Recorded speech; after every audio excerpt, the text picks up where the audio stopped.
Hello friends, gen Z. நான் இப்போ கூட ரீசெண்டாக ஒரு அப்டேட் பார்த்தேன். எலன் மஸ்க் அப்படிங்கிற ஒருத்தர் வந்து புதுசாக ஒரு கண்டுபிடிப்பாக கண்டுபிடிச்சிருக்கிறாரு. அது என்னன்னா, இப்போ ராக்கெட்லாம் வந்து ஸ்பேஸ் ஸ்டேஷன் போகுதுல்ல, அந்த ராக்கெட் வந்து எந்த இடத்துல இருந்து ஸ்பேஸ் ஸ்டேஷன் போகுதோ திரும்ப லேண்ட் ஆகுறப்போ அதே இடத்துல ஒரு பாயிண்ட் கூட மிஸ் ஆகாம சேம் அதே பொசிஷன்ல வந்து நிற்குதான். இந்த மாதிரி ஒரு கண்டுபிடிப்பாக கண்டுபிடிச்சிருக்காங்க. ரொம்ப பெரிய அதிசயம் இல்லை இது? இதெல்லாம் என்ன அதிசயம்? இப்போ நீ போய் ஒரு மணல்ல தண்ணி ஊத்துனேன்னா என்ன ஆகும்? சேறு சகதியுமா இருக்கும். சேறு சகதியுமா ஆகும். ஆனா பல்லாயிரக்கணக்கான ஆண்டுகளுக்கு முன்னாடி ஒருத்தர் செங்கடலையே 2ஆ பிளந்தாராம். அதை பிளந்தது மட்டுமல்ல, அந்த தரையவே உலர்ந்த தரையா மாற்றினாராம். இந்த மாதிரி ஒரு அற்புதத்தை நீங்க கேள்விப்பட்டிருக்கியா? இல்ல ஜென்சி, இதை யார் பண்ணிருப்பா? அதுதான் நம்ம ஏசப்பா. ஓகே பிளஸ்ஸி, நம்ம இதே மாதிரி நிறைய அற்புதங்களை ஏசப்பா செஞ்சிருக்காங்க. அதை குறித்து ஒரு சின்ன ஆக்ஷன் சாங் நம்ம ஃப்ரெண்ட்ஸுக்கு சொல்லி கொடுத்துடலாமா? கண்டிப்பா ஜென்சி. கடலை படைத்தது யாரு யாரு, காற்றை படைத்தது யாரு யாரு, இந்த உலகை படைத்தது யாரு யாரு, நம்ம ஏசப்பா பாரு பாரு. கடலை படைத்தது யாரு யாரு, காற்றை படைத்தது யாரு யாரு, இந்த உலகை படைத்தது யாரு யாரு, நம்ம ஏசப்பா பாரு பாரு. இரவெல்லாம் காற்றை வீச செய்தார், செங்கடலை 2ஆய் பிளக்க செய்தார். இரவெல்லாம் காற்றை வீச செய்தார், செங்கடலை 2ஆய் பிளக்க செய்தார். உலர்ந்த தரையாய் மாற்றினார் அதிசயம், கர்த்தரின் செயல்களை வந்து பாருங்களேன். உலர்ந்த தரையாய் மாற்றினார் அதிசயம், கர்த்தரின் செயல்களை வந்து பாருங்களேன். கர்த்தரின் செயல்களை வந்து பாருங்களேன். நீங்க இந்த பாட்டை கத்துக்கிட்டு இருப்பீங்கன்னு நான் நம்புறேன். இப்ப இதுக்கான ஆக்ஷனை பார்ப்போமா? கடலை படைத்தது யாரு யாரு, காற்றை படைத்தது யாரு யாரு, இந்த உலகை படைத்தது யாரு யாரு, நம்ம ஏசப்பா பாரு பாரு. கடலை படைத்தது யாரு யாரு, காற்றை படைத்தது யாரு யாரு, இந்த உலகை படைத்தது யாரு யாரு, நம்ம ஏசப்பா பாரு பாரு. இரவெல்லாம் காற்றை வீச செய்தார், செங்கடலை 2ஆய் பிளக்க செய்தார். இரவெல்லாம் காற்றை வீச செய்தார், செங்கடலை 2ஆய் பிளக்க செய்தார். உலர்ந்த தரையாய் மாற்றினார் அதிசயம், கர்த்தரின் செயல்களை வந்து பாருங்களேன். உலர்ந்த தரையாய் மாற்றினார் அதிசயம், கர்த்தரின் செயல்களை வந்து பாருங்களேன். கர்த்தரின் செயல்களை வந்து பாருங்களேன்.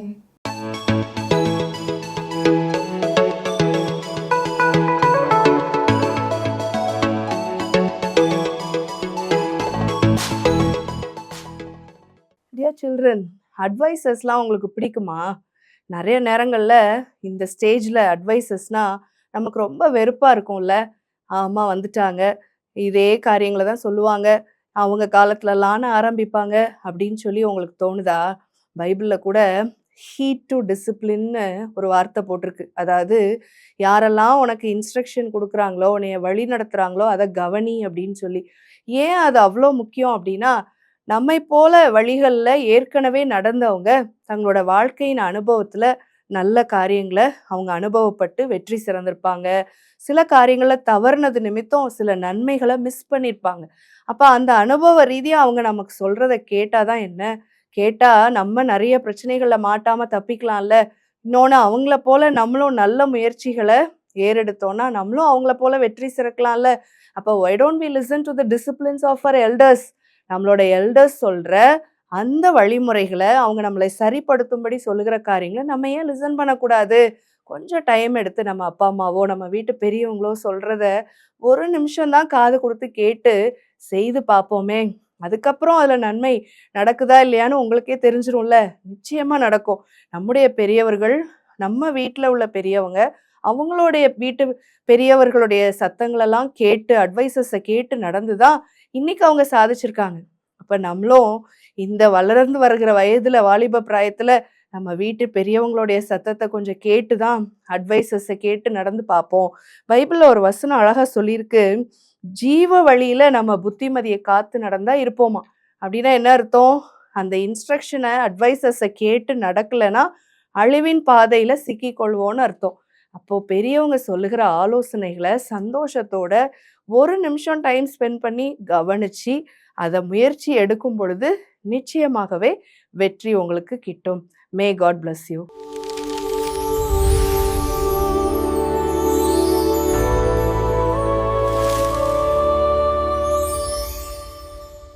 இயேசு கிறிஸ்துவின் இனிய நாமத்தினாலே ஸ்டூடெண்ட்ஸ் டைம் இந்த நிகழ்ச்சிக்கு உங்களை அன்போடு கூட வரவேற்கிறேன். பெற்றோர்கள் நல்லா ஞாபகம் வச்சுக்கோங்க. படிக்கிறவங்க பிள்ளைகளுக்கு இந்த இந்த நிகழ்ச்சிகளை குறித்து சொல்லுங்கள். உங்கள் உறவுக்காரர்கள் வீட்டில் யாராவது படிக்கிற ஸ்டூடெண்ட்ஸ், மாணவர்கள், மாணவிகள் இருக்காங்களா சொல்லுங்கள். இந்த நிகழ்ச்சிகளில் எப்படி அவங்க சக்ஸஸ்ஃபுல் ஸ்டூடெண்ட்ஸை, மாணவர்களை வளரணும், நல்ல பரீட்சையில் மார்க் எடுக்கணும், இது எல்லாத்தையும் டிப்ஸுகள் ஒவ்வொரு நாளும் ஒரு டிப்ஸுகள் சொல்லி கொடுக்குறாங்க. அல்லேலூயா. இதில் பங்கு வருங்க. எல்லாத்துக்கும் மேலே ஆண்டோடைய வார்த்தைகள், அதுதான் முக்கியம். அந்த வார்த்தைகளை நம்பினா போதும், வார்த்தைகளை விசுவாசத்தை போதும், அவரை தேடினா போதும், அவர் அற்புதம் செய்வார், உங்கள் பிள்ளைகளை ஜெயிக்க வைப்பார். நிறைய படிச்சிருவாங்க, ஆனால் மறந்துடும். அதுக்கு தான் ஆண்டவர் சொல்றாரு, ஆண்டவர்கள் தான் ஞானத்தை கொடுக்கணும், அவர் கொடுக்குற ஞானம் மறக்காது. சாலமோனுக்கு எவ்வளவு ஒரு ஞானத்தை கொடுக்குறாரு. கர்த்தருக்கு பயப்படுதலே ஞானத்தின் ஆரம்பம். அதனாலதான் உங்க பிள்ளைகளை ஆண்டவருக்கு பயந்து ஜெபிச்சுட்டு படிக்க சொல்லணும், ஜெபிச்சுட்டு ஸ்கூலுக்கு போக சொல்லணும். எதனாலும் ஜெபம் பண்ண, பைபிள் வாசிங்கிறத சொல்லி கொடுத்துட்டே இருக்கணும். உங்க பிள்ளைகள் எரிச்சல் படுவாங்க, கோபப்படுவாங்க, பிடிக்காது, இருந்தாலும் சொல்றதை விட்டுறக்கூடாது. ஜெபிச்சு ஜெபிச்சு சொல்லணும். 1 சாமுவேல் 1 ராஜாக்கள் 18 அதிகாரத்துல தீர்க்கதரிசி எலியா ஜெபம் பண்றார் மழைக்காக. வேலைக்காரன், எப்பா வானத்துல போய் ஏதாவது வருதான்னு பாரு, ஏதாவது மேகம் வருதா பாரு.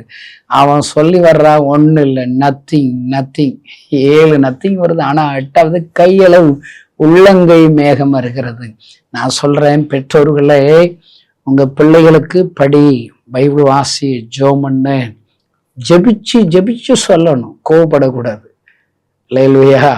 ஒவ்வொரு முறை ஜெபம் பண்ணி சொல்லி, ஆண்டவரே இன்னைக்கு என் பிள்ளைக்கு பைபிள் வாசிக்க சொல்ல போறேன், ஜெபம் பண்ண சொல்லி கொடுக்க போறேன், ஆலயத்துக்கு நேரத்துக்கு வரணும்னு சொல்ல போறேன், உட்காந்து புஸ்தகத்தை ஒரு 3 ஹவர்ஸாவது டெய்லி உட்காந்து படி, செல்போன் பார்க்காதன்னு சொல்ல போறேன், அவன் உள்ளத்துல கிரியேஷன் ஜெபிச்சு ஜெபிச்சு சொல்லுங்க. முதல்ல ஒன்றும் ரியாக்ஷன் இல்லாத போலதான் இருக்கு, ஆனா அடிமேல் அடி வைத்து அம்மி நகருன்னு பழமொழி எங்க ஊர்ல சொல்லுவாங்கல்ல. கட்டாயம் உங்கள் பிள்ளைகள் ஆண்டண்டில் வருவார்கள். இந்த நிகழ்ச்சியை பார்க்கிற மாணவ மாணவியர்களே, உங்களுக்கு வாழ்த்துக்கள் சொல்லுகிறேன். இந்த வருஷம் உங்களுடைய படிப்புல நல்ல ஃபர்ஸ்ட் கிளாஸ் மார்க் எடுப்பீங்க. அதனால தினந்தோறும் வெளிவருகிற இந்த ஸ்டூடெண்ட்ஸ் நிகழ்ச்சிகளை பங்கு வருங்க, கற்றுக்கொள்ளுங்க. இதை நீங்க என்ன செய்யலாம் தெரியுமா, உங்களுக்கு தெரிஞ்ச ஸ்டூடெண்ட்ஸுகள், உங்க ஃப்ரெண்ட்ஸுகளுக்கு இதை உங்க செல்போன் வச்சிருந்தீங்கன்னா, வச்சிருப்பீங்கல்ல, செல்போனை தொடாமையா இருப்பீங்க, அதை சும்மா ஃபேஸ்புக்கில், யூடியூப்பில், வாட்ஸ்அப்பில் ஷேர் பண்ணுங்க. இந்த நிகழ்ச்சிகள் உங்களுக்கு ஆசீர்வாதமாக இருக்கும். இன்னைக்கு ஒரு டிப்ஸ் தரப்போறேன். நீங்க ஜெயிக்கிறதுக்கான டிப்ஸ்னாலே பைபிள் தான் தர முடியும். ஏன்னா கணேசன் ஒன்றும் உதவக்காரன், பூரா பாடத்துலேயும் ஃபெயில். இங்கிலீஷ் லிட்டரேச்சர் படித்தேன், எல்லா பாடத்துலையும் ஃபெயில். ஒரே செமஸ்டர்ல எல்லா பாடத்தையும் எழுதி பாஸ் பண்ணலாட்ட எங்கள் அப்பா பெல்ட்டுக்கு எடுத்து அடிச்சு விடுவார். அப்போ என்ன செஞ்சேன், யாராவது துடியான சாமியை கும்பிடணும். எந்த துடியான சாமியை கும்பிடுறது, எந்த சாமி நினைச்சாலும் எனக்கு நம்பிக்கையே வரல. கடைசியில் கிறிஸ்தவங்க சாமியை கும்பிட்டாதான் ஒரு அற்புதம் செய்வார். ஏன்னா வரலாற்றே 2ஆ பிரிச்சிருக்காருல. 2026 வருஷம் கிறிஸ்து பிறந்ததை வச்சுதான் வருஷத்தை சொல்றோம். அந்த சாமியை கும்பிடுவோன்னு சொல்லி நாளைக்கு பரீட்சைக்கு இன்னைக்கு ஜெபம் பண்ணுவேன். இன்னைக்கு நல்லா 2 மணி 3 மணி 4 மணி வரைக்கும் உட்காந்து ஹார்ட் ஒர்க் பண்ணி ஜெபிச்சு ஞாபக சக்தி தாங்க ஜெபிச்சு படித்தேன். ஏசப்பா பாருங்க 17 பாடம் எழுதுறங்க, 17 பாடமா பாஸ் பண்ணிட்டாங்க. அல்லேலூயா. ஜெயிக்கிறதுக்கு டிப்ஸ் இருக்கு. அந்த டிப்ஸ் இயேசுவை நீ கூப்பிடுறதான் டிப்ஸ். இன்னைக்கும் பைபிள்ல தானியேல்னு ஒருத்தர் இருக்கிறார். அவரு வாழ்க்கையில இருந்து ஒரே ஒரு வசனத்துல, நான் படிச்ச வசனத்துல உங்களுக்கு சொல்லி கொடுத்து உங்களுக்கு ஜெபிக்க விரும்புறேன். பாருங்க, தானியேல் 1ஆம் அதிகாரம் 8வது வசனம். தானியேல் ராஜாவின் போஜனத்தினாலும் அவர் பானம் பண்ணும் திராட்சரசத்தினாலும் தன்னை தீட்டுப்படுத்தாகாதென்று தன் இருதயத்தில் தீர்மானம் பண்ணி கொண்டு தன்னை தீட்டுப்படுத்தாதபடி பிரதானிகளின் தலைவனிடத்தில் வேண்டிக் கொண்டான். அல்லேலூயா. தானியேலுங்க இந்த போஜனத்தெல்லாம் சாப்பிட மாட்டேன், ராஜா பருகிற மற்றவங்க செய்கிற அந்த திராட்சை ரசத்தை குடிக்க மாட்டேன்னு சொல்லி இருதயத்துல தீர்மானம் பண்ணி, இதாங்க இன்னைக்கு உங்களுக்கு ஏசப்பா சொல்லி கொடுக்குற அற்புத கீ, உங்களுக்கு அற்புத திறவுகோலே இதான். நான் சொல்றேன், உங்க அப்பா சொன்னா நீ கேட்க மாட்டேன், அம்மா சொன்னா கேட்க மாட்டேன், உங்க பாட்டி தாத்தா ஒன்று கேட்ப ஆனா கேட்க மாட்டேன். ஆனா நீ முதல்ல இருதயத்துல தீர்மானம் பண்ணும். உன் எதிர்காலத்துல கலெக்டர் ஆக போறியா இல்ல பண்ணி மேய்க்க போறியா, டாக்டர் ஆக போறியா இல்ல பண்ணி மேய்க்க போறியா. பண்ணி மேய்க்கிறன்னா தெரியல, பைபிள்ல இருக்க, கோச்சுக்கிறாத. லூக்கா 15ல் 2 குமாரர் இருக்காங்க. ஒருத்தன் அப்பாவோடே இருக்கிறான், ஒருத்தனுக்கு அப்பா கூட இருக்கு, போர் அடிக்குது, படிக்க போர் அடிக்குது, சாப்பிட போர் அடிக்குது, என் சொத்தை பிரித்து கொடுத்து நான் போறேன்றான். அந்த அப்பா போடுறாரு, போய் சொத்தெல்லாம் செலவாகி கடைசியில் பண்ணி மேய்க்கிறவன்ட்டு வேலைக்கு செய், பண்ணிக்கு போகிற தவிடு திங்க மனசா இருக்கான். நல்லா சொல்கிறேன், உங்கள் அப்பா அம்மா கூட இருக்கிற வரைக்கும் அப்பா அம்மா அருமை தெரியாது. அப்பா அம்மாவுடைய சாப்பாடு, அம்மா என்ன சாப்பாடு எரிச்சலாக வரும். என்னைக்கு எங்கேயாவது ஹாஸ்டலில் போய் அம்மாவை பிரிஞ்சு அங்கே இருக்கிற விளங்காத கேண்டீன் சாப்பாடு சாப்பிட்றையோ அப்பா தான் அம்மாவுடைய அன்பு, அம்மாவுடைய சாப்பாடு டேஸ்டாக இருக்கும். இந்த இளையகுமார பண்ணி மேய்க்க போயில தான் ஐயோ எங்கள் அப்பா வயிறார வேலைக்காரர்கள் சாப்பாடு வானேன்னு உணர்வு வருகிறது. நீ என்ன செய்ய போறேன்னு முதல்ல தீர்மானம் பண்ணுங்க. ஃபியூச்சரில் கலெக்டர் ஆக போறியா, பண்ணி மேய்க்க போறியா. கலெக்டர் ஆகணும், இல்லை நான் ஒரு டாக்டர் ஆகணும், பெரிய ஒரு வெளிநாடுகளில் நல்ல இன்ஜினியரா லட்சக்கணக்கான பணம் சம்பாதிக்கணும், சம்பாதிச்சு ஏசப்போடைய ஆலயத்தை கட்டணும், ஊழியக்காரர்களை தாங்கணும், நல்லது செய்யணும், படிக்க முடியாத பிள்ளைகளை படிக்க வைக்கணும். இப்படி உனக்கு ஆசை இருக்குதா? ஆசை எல்லாருக்கும் இருக்கும். அப்போ என்ன செய்யணும்? மனசுக்குள்ள இருதயத்துக்குள்ள சில தீர்மானம் எடுக்கணும். நீ எல்லாமே இன்னைக்கு இருக்கிற வாலியோ பசங்க உள்ள எங்க தீர்மானம், வெளியில எப்படி ட்ரெஸ் பண்ணணும், சன்னல் வட்ட சட்டை போடணும், முடியல மையடிக்கணும். அவன் என்ன செய்யறான், இங்க சுத்தமா வலிச்சிடுறான், இங்க ஃபுல்லா வலிச்சு கோடுக்கு சிக்கிறான். இதெல்லாம் வெளிப்புறகத்தை அலங்காரம் பண்றதுக்கு என்ன செய்யறான், மனசெல்லாம் அதான் அடுத்த வாட்டி இந்த ட்ரெஸ் வாங்கணும். ஜீன்ஸ் பேண்டெல்லாம் கிழிச்சு விட்டுக்கிறான், தொடையில கிழிஞ்சிருக்கு, காலில் கிழிஞ்சிருக்குது. என்னடா கிழிஞ்சதா தெரியாம போயிட்டு வந்தேன்னு பார்த்தா அதான் ஸ்டைலுங்கிறாங்க. என்ன ஸ்டைலுக்கு அழுதுகளும். இந்த செய்தி கேட்குற அருமையான தம்பிமார்களே, ஸ்டூடெண்ட்ஸுகள், மாணவியர்களே, எனக்கு மனசுக்குள்ள தீர்மானம் என்ன தீர்மானம் பண்ணணும்? ஜெபிக்கணும். காலை எழுந்த உடனே ஜெபம் பண்ணாம பல்லை விளக்க கூடாது. நான் சொல்லி கொடுப்பேங்க, ஜெபம் பண்ணாம நீ பல்லு விளக்கு போனேன்னு ஏசப்ப பல்ல உடைச்சாலும் உடைச்சிருவார். இல்லைன்னா நல்ல வாய் நாரும், வாயை பல்லு விளக்கிட்டு நான் ஜெபம் பண்ண போறேன்னா, நீ பல்லு விளக்கு போறதுக்கு முன்னாடி தான் சைத்தான் ஃபேஸ்புக்கை பார்ப்பான், வாட்ஸ்அப்பை பார்க்க வைப்பா. அப்படிதான் டைவர்ட் ஆகி உருப்பிடாம போயிடுவோம்ல. நான் என்ன சொல்றேன், ஒரு நிமிஷமாவது நீ படுத்த படிக்கல முழங்கால் போட்டு ஜெபம் பண்ணேன். ஒரு நிமிஷம் எப்படி ஜெபிக்கிறது என்ன கவனி. நான் ஒரு நிமிஷம் ஜெபம் பண்றேன். ஏசப்பா அந்த நாளை எனக்கு கொடுத்துருக்கா, சொத்து நாள் முழுதும் என்ன ஆசீர்வதிங்க, எங்கள் அப்பா அம்மாவை ஆசீர்வதிங்க, என் வீட்டில் இருக்க அண்ணன் தம்பி தங்கச்சி அக்காவை ஆசீர்வதிங்க, எதிர் வீட்டில் இருக்கிற மொட்டையை மூக்காய் கருப்பாய் எல்லாரும் ஆசையினுடைய நண்பர்கள் போத்திராஜ் முலைக்குருசன் பாண்டிய தர்மர் எல்லாரையும் ரட்சித்த முடிப்பிள்ளையா மாற்றுங்க. என் சொந்த கிராமத்தில் எழுப்பி விட்டோம். இதிலே இது சேர்வகிராம்பட்டி கிராமம், சித்தூர் கிராமம், உன்னிவட்டி, ஆவச்சிரம்பட்டி, கொக்கலாஞ்சேரி, சென்னம்பட்டி, கள்ளிக்குடி கிராமங்கள் எல்லாம் பெரிய எழுப்புதல் வரட்டும். ஆலயம் கட்டப்பட்டு இந்தியா முழுவதிலும் ஒரு எழுப்புதல் வரட்டும். உலகம் முழுவதிலும் சமாதானம் வரட்டும். இயேசுவின் நாமத்தினால் பிதாவே, ஆமென். அவ்வளோதாங்க. ஒத்த நிமிஷம் ஜெபி. எனக்கு யாரு சொல்லி ஜெபிச்சுட்டு நீ போகணும் சொல்லுவேன். அது உனக்கு பிளஸ்ஸிங். டெய்லி காலையில் எந்திரிச்சோட ஜெபம் பண்ணணும்னு முதல்ல தீர்மானம். அது ஒரு ஒழுங்கு. அடுத்து என்ன செய்யும்? ஒரு 2 அதிகாரம், ஒரு அதிகாரம் வாசிக்க 3 நிமிஷம் ஆகுங்க. ஒரு 2 அதிகாரம் 6 நிமிஷம் வாசிக்க மாட்டியா? நீ கலெக்டர் ஆகணும்னு ஆசைப்படுற. ஏசப்பா தானே கலெக்டர் ஆக்கணும், டாக்டர் ஆக்கணும். ஆனா நான் பைபிள் வாசிக்க மாட்டேன். ஏசுனார் தேவைன்னா பைபிள் என்னாலே இல்லாமல் உங்களால் ஒன்றும் செய்ய முடியாது. ஏசப்பா இல்லாம எவ்வளவு மார்க் எடுத்து நல்ல பாஸ் பண்ணாலும் வேலை கிடைக்காது. அதுல சந்தோஷம் இருக்காது. ஒருவேளை வேலை கிடைச்சிருந்தாலும் அவங்களுக்கு சந்தோஷமா இருக்காது. ஏசப்பா ஒருத்தர் தான் உன்னை எல்லாம் போஷிப்பார். அதனால மனசுல தீர்மானம் பண்ணு. எந்திரிச்ச உடனே பைபிள் வாசிக்க தீர்மானம் பண்ணு. ஆலயத்திற்கு ஒழுங்கா போகணும்னு தீர்மானம் பண்ணு. உன் தீர்மானத்துல ஒரு தீர்மானம் என்ன தெரியுமா? டெய்லி ஒரு 3 hours வீட்டில் ஸ்கூலுக்கு போயிட்டு ஒரு 5 மணிக்கு வர, நல்ல விளையாடு, எல்லாம் ரிலாக்ஸ் ஆறு. ஒரு 6 மணிக்கோ இல்லை 7 மணிக்கோ படிக்க உட்காரியா. 7 to 10 மணி வரைக்கும் 3 மணி நேரம் உட்கார போறேன். அந்த நேரத்துல செல்போன் பார்க்க மாட்டேன், கையில தொட மாட்டேன். தீர்மானம் உங்க அம்மாட்ட கொடுத்து வச்சிடணும். இந்த 3 மணி நேரம் என் செல்போனை கொடுக்க சைலன்ஸ் பண்ணிடு.